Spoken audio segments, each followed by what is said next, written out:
Салам достор, биздин каналга жазылыңыздар. Башкалар көрсөтпөгөндү биз көрсөтөбүз. Берак келесиңерби? Ким могу жака төлөө? Айге кандай Анан кече дагы чалышкан, мүмкүн болсо келип бир жолугуп кетсеңер депчи. Ошого келдим. Мындай үстүртөн кабарым бар, бирок өтө терең билбейм чынында маселени. Ошон үчүн силердин жазган кат боюнча эле келдим да. Ушинтип бир жолугушалы деген экенсиңер. Анан мүмкүн болсо өзүңөр айтып берсеңер, анан ошого жараша мен жооп берейин, кечирип коесуз, мен эми көп чыгат эле, кыска айтайын калгандарын. Мен сиздин сайтыңызга да чыктым эле, мессенджерге да. Ушул үйдө биз 98-жылдан бери жашагандар бар, 2 этаж.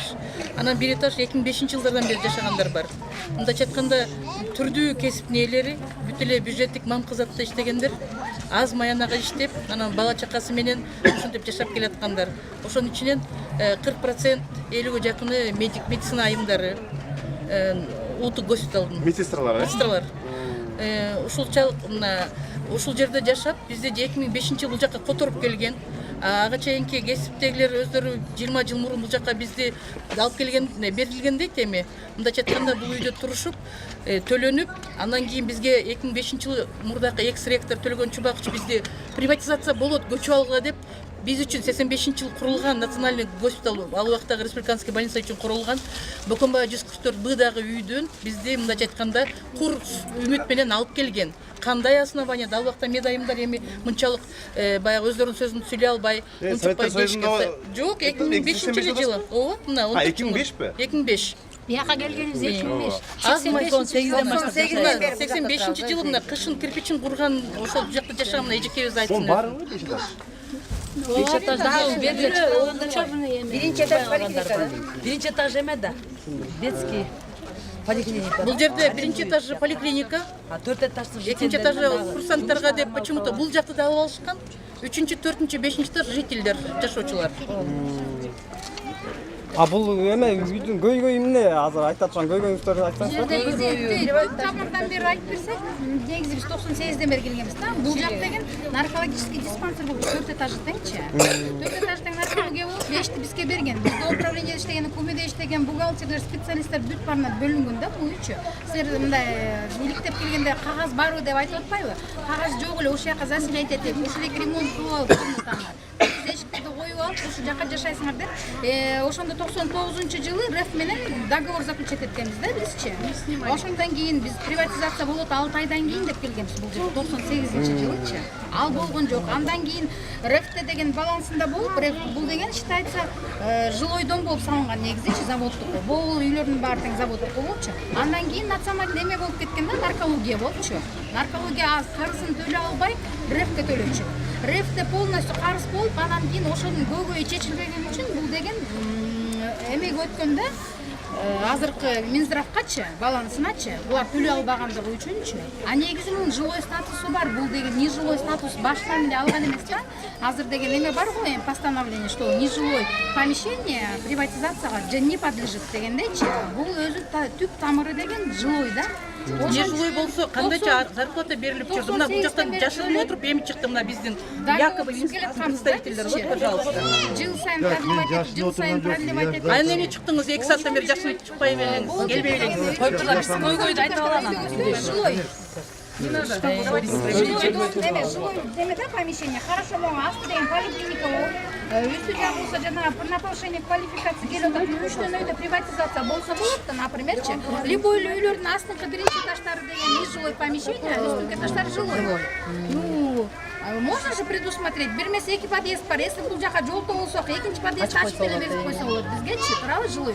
Үйдүн документтери кимге Бул үйдүн эч кимге түшүнүксүз, бул Минздрав балансын Фугидеби же это госкомиштага барсак, жок, биз алган жокпуз. 3 этаж население бар экен деп, ызычысы көп экен деп туруп жок да. Кагаз бердим да бүгүн. Кана Айзада берчи кагазды. 2002-жылы эле Минздрав өткөн. Ага чейин жилой статусу бар болчу да бул үйдүнчү. Ошол экен иликтеп бербейсиңерби силерчи. Эмне башында деген приватизация приватизация болот деп бизди заселять мына 2005-жылы эмнеге буларды деген тияктан Бизди алдап көчүрүп келет.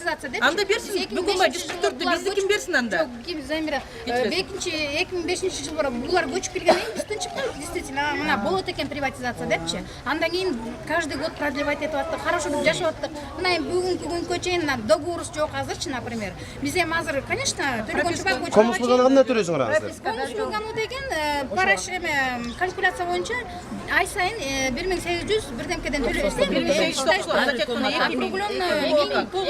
эми. Кимге төлөйсүңөр эми ошондо? Ошондо сууга, светке Жаша кимге? Если келсе, ошол кишиге алынат. Аренда төлөнбөйт, налог төлөнбөйт. Счетный палатаңда атайын өздөрүнүн эмеси бар. Мунун бардыгын сиздер көтөрүп чыксаңыздар болот.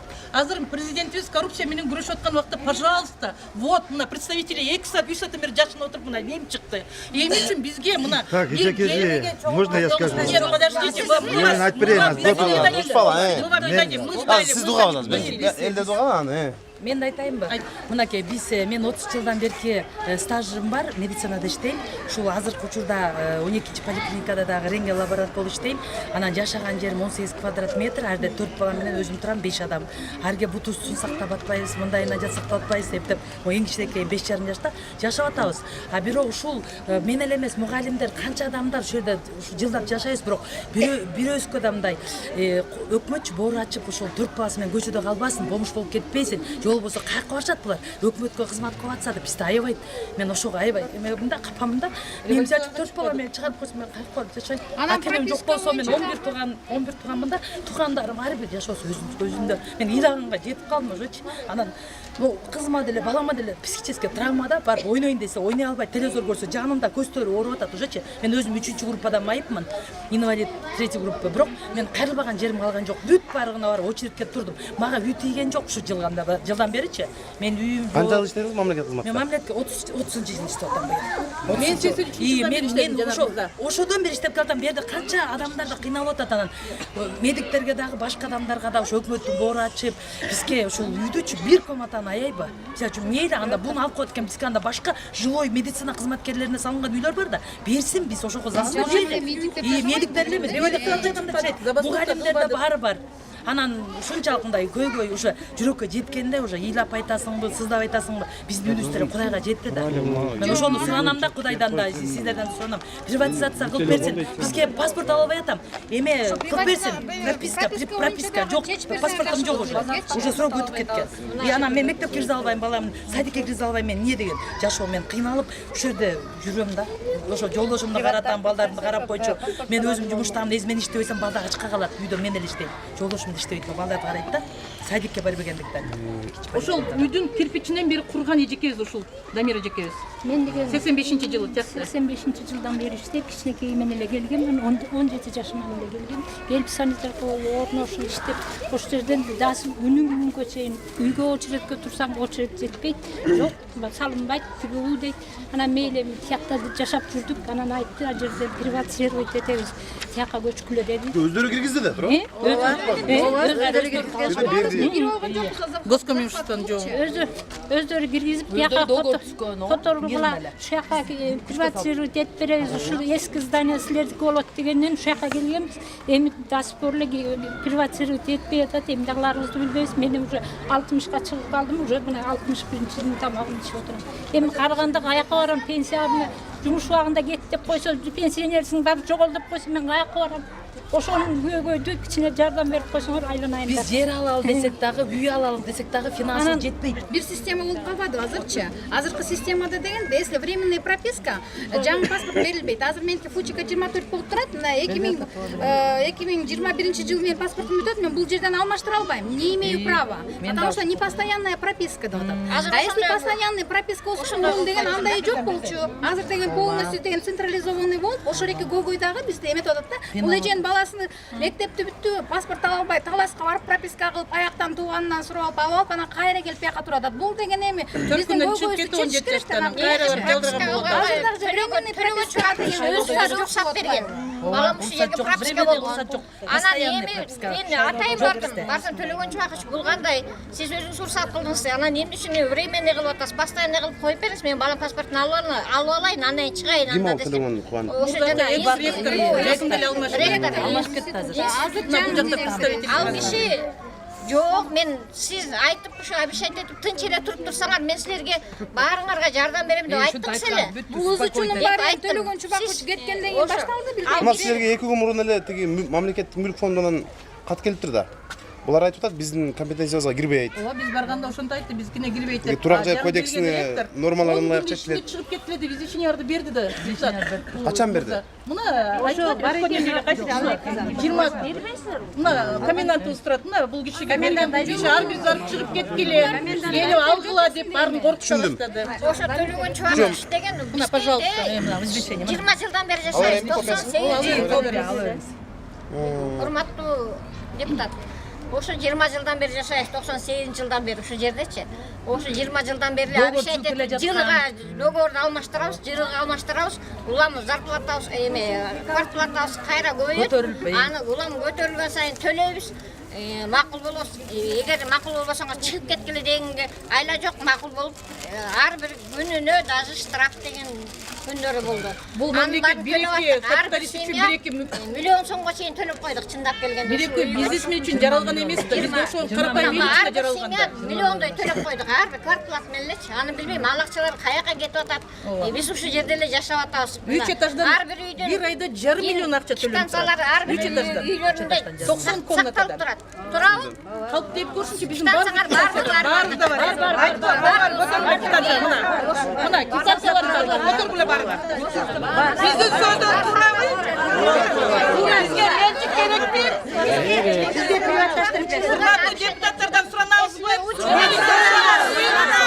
Бизди колдоп, ушул бийлик эгерде чындыгында эле бизге ошо карапайым адамдар бар экенин билгиси келсе, граждандар бизди колдоп коюшун өтүнөбүзбү? Урматтуу депутат, сизди колдойбуз. Сиздин Жаштар партиясын түзсөңүз, мына сизге ушунча адам, биз ар кимибиз жок эле деген тууган уругубуз менен бир 500 деме кылабыз. Биз сиздей Замира Бекотоева, сиздей бизге ак жүрөк, смелый депутат керек бизге. Мындай кыла алам да. Жетишти биздики, жарылат бардыгыбыз уже. Түшүндүм анда. Бензинди куюп туруп өтүп эле калды. Агытын алдына бар. Башка варианттар Сиз айтып коюңуз, жыйынтыктап коюңуз, мен Башкаргандар мен иши жок Жерде болду. жашап атып, 24-чү дом. Мен жанагы депутаттардын, жанагы президентский шайлоолордо комиссия болуп, мореке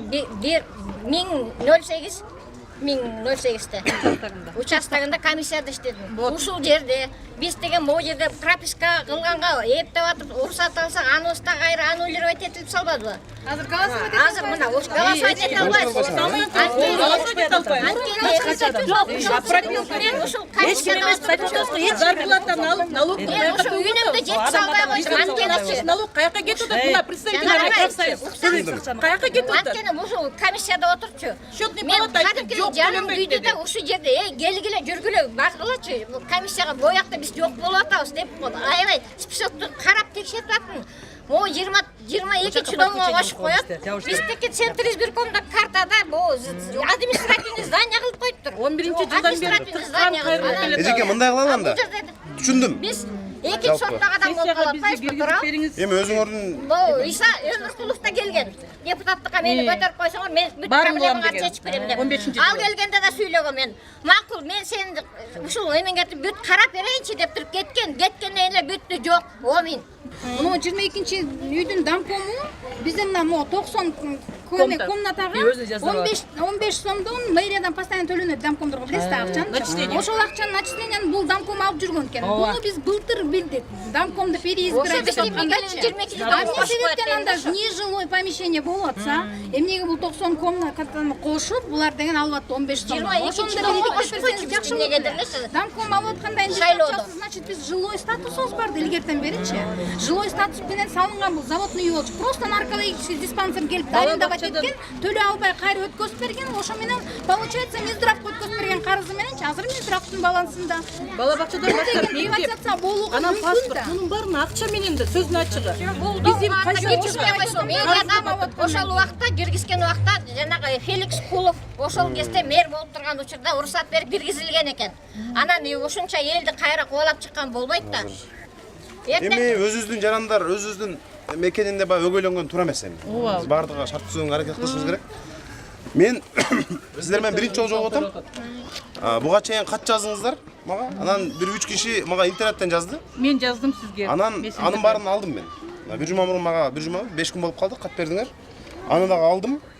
Бир сыйра могулар менен таанышып чыгайын, мага 1 жума убакыт бергиле. Мен азыр барып бүт ошол ФУГИ, Минздрав, Билим берүү министрлиги, жанагы бул окуу жай министрликке карайт да. Ооба. Баары менен сүйлөшөлү, өкмөт менен сүйлөшөйүн. Маселени коем. Жок, 1 жума чыгарбайт. Не надо. Чыгарбайт, биз дагы айтабыз. Кантип эми кылып чыкмак эле. Ошон үчүн эмки шаршемби күнү кайра саат 6:30да мен берге келейин. Маалыматтардын баарын чогултам. Азыр өкмөт менен сүйлөшөм. Эмки шаршемби күнү кайра келейин, Ушул жерге бүт маалыматтарды чогултайын азыр. Азыр мен ак чек көк деп айтсам болбой калат. Мен мына кагаздарды бүт материалдар болсо берсеңер, мен 1 жума отуруп буну карайын өзүм. Айтып жатпайм, мен биз эми ак үйдүн алдына баралы эле бензин чачып эле өрттөнүшүбүз калды. Башка эч кандай эч нерсе калбады. Эмне үчүн бизде ар бир чиновник Бизге бир убакыт берсеңер, мен могу кагаздар менен баары менен таанышып, анан өкмөткө кат жазып, ар бир мекемеге кат жазып, алардын жообун алып, аларды чогултуп, жыйын өткөрүп, анан келейин. Ошентип 1 жума керек болуп калат да. Эми чаршемби күнү кайра 6:30да келейин берге. Сессия бүткөндөн кийин. Анан ушул жерден акылдашабыз. Балким силердин өкүлдөрүңөрдү алып, өкмөттүн чечер өкүлдөрү менен жолугуштуруп, бир тегерек столго отургузуп, ошентип чечебизби? Эми бир жолун карайлы. Азыр мен ак чек көп деп айтып койсом болбойт. Мага 1 жума убакыт бергиле. Башкысы силер катта жазыпсыңар, келип жолуккула биз менен. Бизди угуп кетти деп. Мен ошого келдим силерге.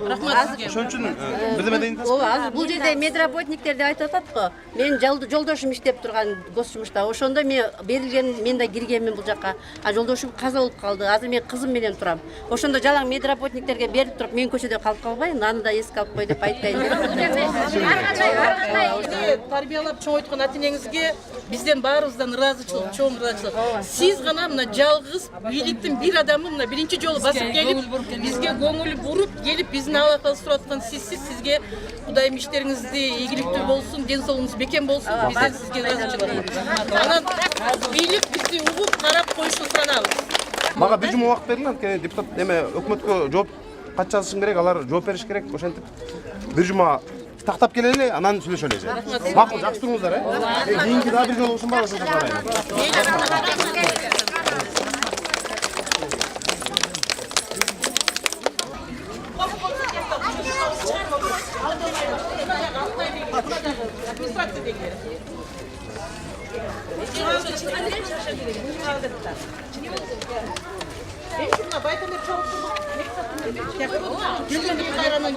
Эмнеге коркосуңар? Эмнеге эмне кыласыңар?